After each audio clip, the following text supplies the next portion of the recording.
मध्य प्रदेश के यशस्वी मुख्यमंत्री डॉक्टर मोहन यादव जी की अध्यक्षता में कैबिनेट की बैठक संपन्न हुई, जिसमें बहुत सारे महत्वपूर्ण प्रस्ताव आज पारित किए गए, जिसमें एक मध्य प्रदेश के लोकायुक्त पद पर सत्येंद्र कुमार सिंह की नियुक्ति का अनुसमर्थन का विषय था, जिसको कि आज कैबिनेट ने स्वीकृति प्रदान की है।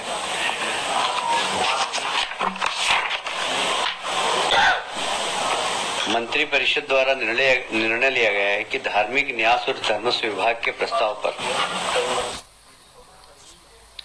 विभागाध्यक्ष कार्यालय संचालक एवं धार्मिक न्यास एवं धर्मस्व संचालक, जिसमें मुख्यमंत्री तीर्थ योजना भी आती है, उसका कार्यालय सतपुड़ा भवन से उज्जैन स्थानांतरित कर रहे हैं। वहां पर तीर्थ का एक कार्यालय है, उस तीर्थ योजना के कार्यालय में पूरा की पूरा विभाग शिफ्ट हो रहा है। आप सभी जानते हैं कि प्रधानमंत्री जी का जो डिजिटल प्रोग्राम है, उसके अंतर्गत तहसीलें सारी साइबर तहसील हो, उसमें मध्य प्रदेश ने काफी अच्छा काम किया है और साइबर तहसील करीब करीब हमारी सभी बनकर तैयार हैं। उसके अनुसमर्थन का विषय था, जो आज कैबिनेट ने स्वीकृति प्रदान की है। अभी किसानों को खाद उर्वरकों की जरूरत पड़ेगी, उसके लिए एक बार फिर से मध्य प्रदेश राज्य सहकारी विपणन संघ को नोडल एजेंसी घोषित किया है और उसमें लगभग 850 करोड़ की निःशुल्क शासकीय प्रत्यावर्ती स्वीकृत की जाती है।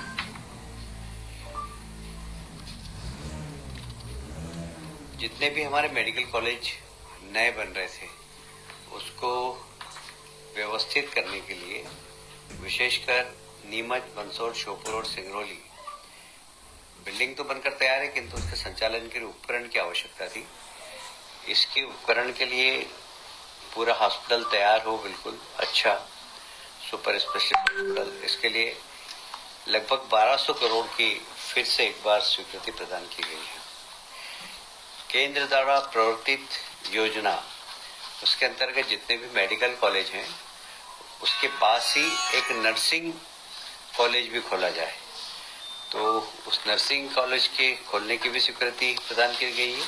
इसमें लगभग 192 करोड़ रुपए की लागत लगने की संभावना है। यह केंद्र द्वारा प्रवर्तित है, केंद्र सरकार का भी इसमें योगदान है। ये 13 नर्सिंग महाविद्यालय प्रदेश में अभी खुलने वाले हैं।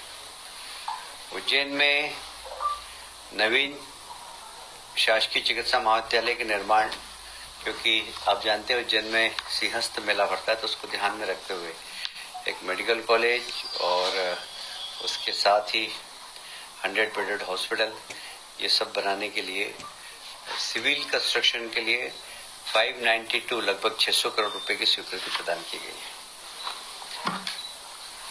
एक बहुत ही माननीय मुख्यमंत्री जी की महत्वाकांक्षी योजना है कि प्रदेश के समस्त जिला हॉस्पिटल में एक शव वाहन होना चाहिए, क्योंकि गरीब व्यक्ति जब वो उसकी मृत्यु हो जाती है, तो हम भी देखते हैं कई बार सीन की वो साइकिल पे ले जाता है डेड बॉडीज को, कई बार ठेले में रख के ले जाता है।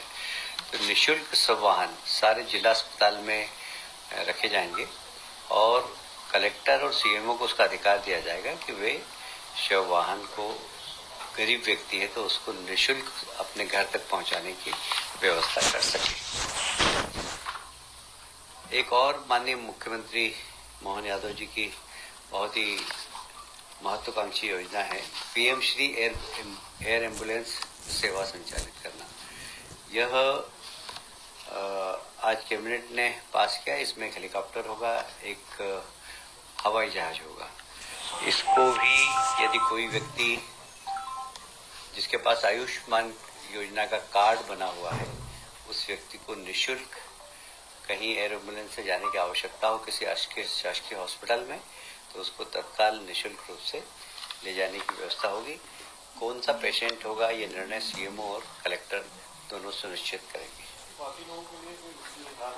यदि कोई व्यक्ति प्राइवेट हॉस्पिटल में अपना इलाज कराना चाहेगा तो उसकी एक शुल्क रखेंगे, उसका वह शुल्क का निर्धारण भी अतिशीघ्र करेंगे। एनडीबी योजना के अंतर्गत भोपाल के मुखर्जी नगर कोलार मार्ग, वहां पर 15 किलोमीटर की लागत की 305 करोड़ के पुनरीक्षित प्रशासकीय स्वीकृति प्रदान की गई है, जिसके अंतर्गत रोड के आसपास नालियां बनेगी, लाइट लगेगी, सुंदरीकरण होगा और यह पुनरीक्षित बजट में प्रावधान किया गया है। प्रदेश में समर्थन मूल्य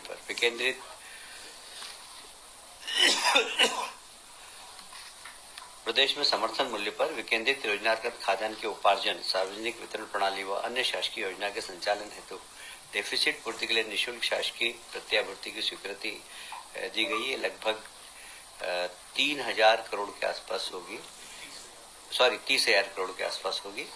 यह गारंटी सरकार कैबिनेट ने प्रदान की है।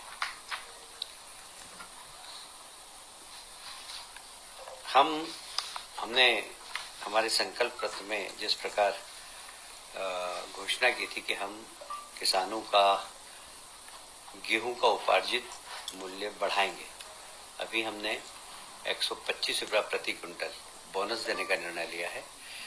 सरकारी जो एमएसपी है वो लगभग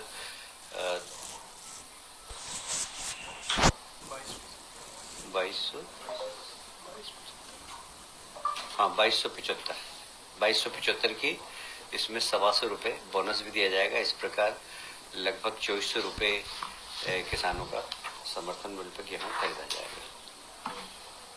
आईआईटी इंदौर के द्वारा देश का पहला deep tech research discovery campus Ujjain में स्थापित किया जा रहा है।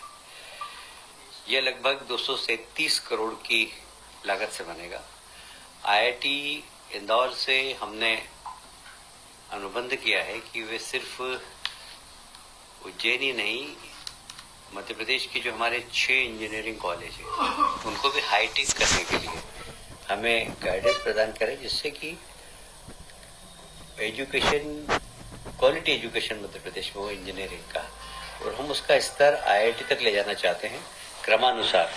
उसमें लगने वाले का जो भी खर्च होगा वो समय समय पर राज्य सरकार बजट के माध्यम से स्वीकृति प्रदान करेगी। प्रधानमंत्री जी की जनजातीय आदिवासी न्याय महाअभियान, ये बहुत ही प्रधानमंत्री का रुचिकर है।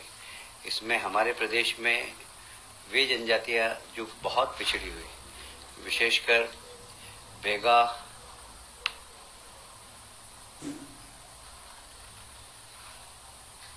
सहारिया और भारिया, ये 3 जाति है जो आदिवासियों में भी बहुत पिछड़े वर्ग में आती है। उनके घर पे इलेक्ट्रिफिकेशन, उनके घर पर बिजली पहुंचे, तो सरकार ने निर्णय लिया है कि प्रत्येक बेगा, सहारिया और भारिया जाति के जितने भी आदिवासी भाई है उनके घर पर बिजली पहुंचाई जाएगी।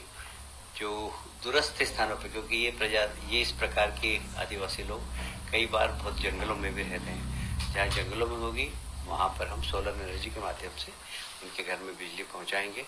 और ये एक महत्वपूर्ण, बहुत ही प्रधानमंत्री जी का रुचिकर विषय है, जिसको आज कैबिनेट ने स्वीकृति प्रदान की है। एक और बिजली की भविष्य की आवश्यकताओं को देखते हुए 800 मेगावाट बिजली के अनुबंध की हमने स्वीकृति प्रदान की। मैसर्स महान एनर्जेंस लिमिटेड द्वारा WCL खदानों से आवंटित कोयले के लिंकेज को अब NCL की खदानों से लिंकेज करके और बिजली बनाने का एक निर्णय लिया गया, जिसको कि कैबिनेट ने आज स्वीकृति प्रदान की है। निश्चित ही इससे मध्य प्रदेश सरकार को बिजली 650 मेगावाट के साथ साथ सस्ती बिजली भी प्रदान हो, इसकी भी कैबिनेट ने आज स्वीकृति प्रदान की है। आज का विषय समाप्त होता है।